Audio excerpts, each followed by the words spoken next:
Europe 1, bonjour. 5h-7h, Stéphanie Demuru, Omblin Roche. Europe 1, il est 6h40. Les Français et l'immobilier. Comment se porte le marché de l'immobilier en ces temps d'incertitude aussi bien politique qu'économique? Est-ce que le marché peut repartir pour de bon? Et surtout, quel impact potentiel de ces élections sur le secteur en fonction donc des résultats? Et vous en parlez avec votre invité, Stéphanie, ce matin sur Europe 1. Il s'agit de Yann Géano, président du réseau immobilier La Forêt, qui représente plus de 700 agences en France. Bonjour Yann Géano. Bonjour. Alors on imagine que le secteur immobilier a regardé les élections de très près, avec beaucoup d'attention. Quel est votre état d'esprit ce matin? Mais écoutez, je vais regarder le verre à moitié plein. Ça fait de nombreuses années que le logement est totalement absent du débat politique et depuis maintenant 3 semaines, tout le monde y va de son idée, de son programme, de son intention pour sauver le logement. Donc c'est une bonne chose en tout cas que ça revienne au centre de l'échiquier. En tout cas, les premiers résultats laissent présager la possibilité d'une assemblée ingouvernable. Ça veut dire blocage notamment pour le logement qui est majeur pour les Français. Oui, ça veut dire blocage pour un secteur qui a besoin d'être réformé, de se réformer.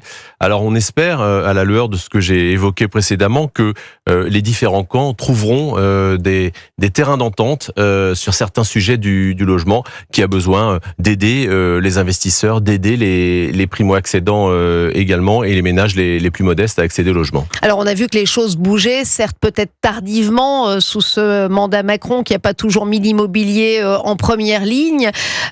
Aujourd'hui, il y a de l'inquiétude de votre part, clairement, dans votre secteur.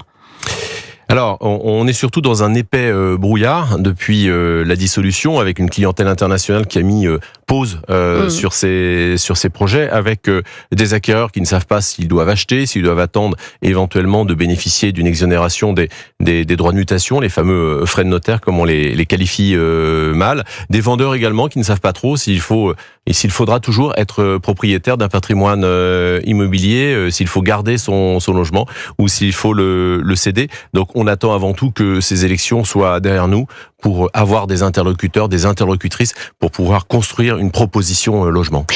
Clairement, vous décrivez un attentisme, voire une inquiétude et qui risquerait de se transformer carrément en blocage en fonction des résultats. C'est ce qu'on entend?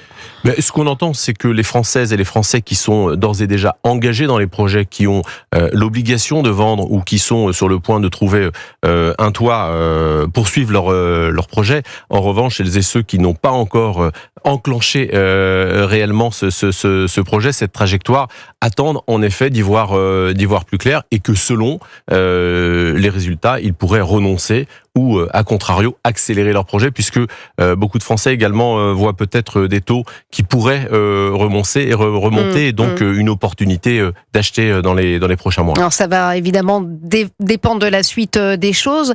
On va un petit peu parler des programmes tout de même. Le RN est en tête aujourd'hui, clairement, aux portes du pouvoir, sur le logement. 2 mesures qui retiennent l'attention dans leur programme. La première, le remplacement de l'IFI par un impôt sur la fortune financière.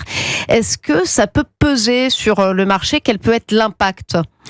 Alors l'impact, et c'est un impact de discours et d'intention. C'est vrai que déplacer un peu l'attention de l'impôt sur la fortune, qui était concentré depuis quelques années uniquement sur l'immobilier, de manière globale sur la finance et sur le patrimoine, c'est une bonne chose, puisque c'est un changement de discours qu'on demande également depuis des années. Oui, un changement de paradigme. C'est vrai que Macron ne s'en était jamais caché. C'était pas forcément le logement la priorité. Il préférait faire circuler l'argent. Il y a également la question de la levée liée au DPE pour éviter la paralysie. Là encore, une bonne chose. Ça peut débloquer le marché de la location notamment? En tout cas, c'est un sujet qui est clairement devant nous. On sait que ce diagnostic de performance énergétique et surtout les obligations de rénovation qui vont avec la loi climat et résilience menacent de sortir du marché 600 000 logements au 1er janvier 2025. Donc on se doit, à mon sens, de reposer ce sujet de la rénovation énergétique, du financement de la rénovation énergétique, du reste à charge, des échéances et de la manière dont on va continuer à offrir un toit aux Français qui sont aujourd'hui dans la plus grande difficulté. Il n'a jamais été aussi difficile de devenir propriétaire pour la première fois, de devenir locataire du parc locatif privé, de devenir locataire du parc locatif social. Alors il y a aussi évidemment la gauche qui arrive en second, qui talonne le RN avec un programme très social, des prélèvements augmentés pour les Français les plus aisés. C'est quelque chose dans le secteur de l'immobilier qui vous inquiète ? Oui, ça nous inquiète parce que l'investissement locatif recule régulièrement depuis maintenant plusieurs années, depuis 7 ans.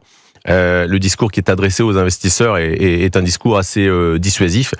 Et une nouvelle fois, ce serait en effet pour les investisseurs une réelle crainte d'investir dans le logement. Donc c'est pas une bonne nouvelle finalement pour les étudiants, pour les jeunes actifs qui vont rentrer sur le marché et qui ont besoin de trouver un toit. Et avec à terme peut-être des taux d'intérêt qui vont augmenter, avec une économie française qui pourrait potentiellement aller moins bien. C'est une crainte aussi. Ça peut être une crainte, mais on sait qu'aujourd'hui les taux d'intérêt sont plutôt fixés au niveau européen. On a profité d'une baisse des taux de la BCE il y a quelques semaines. Maintenant, donc l'inquiétude imminente, en tout cas, n'est pas là. Je crois que ce que les Français attendent, c'est que ces élections soient derrière nous et qu'on puisse se projeter de nouveau avec une vision un peu plus claire. En tout cas, vous nous présentez en exclusivité pour Europe 1 JDD les résultats du baromètre Laforêt, Opinionway, les Français et l'immobilier. Vous le disiez, les Français, les voyants commencent vraiment à repasser au vert, aussi bien pour les acheteurs et vendeurs. Oui, on sort d'une année 2023 compliquée sur fond d'inflation, sur fond de hausse des taux d'intérêt. Aujourd'hui, les feux ne sont plus tous au rouge. Certains passent au vert progressivement pour les vendeurs, avec des banques qui jouent de nouveau leur rôle et qui prêtent de nouveau aux acquéreurs, et pour les acquéreurs qui bénéficient d'une baisse des taux et d'une baisse des prix de l'immobilier. Alors une baisse justement des taux qui se conjugue avec un volume de vente qui progresse clairement.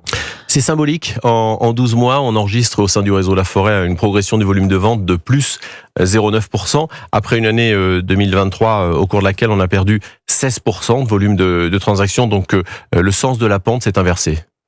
Avec une situation exceptionnelle, on parlait de la baisse des prix, situation exceptionnelle notamment dans la capitale où le prix du mètre carré repasse sous la barre des 10 000 euros. C'est assez inédit ça, Yann Géano. Oui, il faut remonter à 2018 pour avoir ces niveaux de prix dans la capitale. Alors ça fait 2 ans que progressivement on est passé de près de 11 000 euros du mètre carré à 9 500 euros du mètre carré. Et ça se retrouve dans les volumes de vente puisque les Parisiens en tout cas sont de nouveau extrêmement actifs. Alors Yann Géano, il y a quelques mois, la situation semblait bloquée entre les vendeurs qui ne voulaient pas baisser leurs prix et des acquéreurs qui ne voulaient pas accéder à l'emprunt face à la hausse des taux. Ça, c'est clairement derrière nous ? En partie.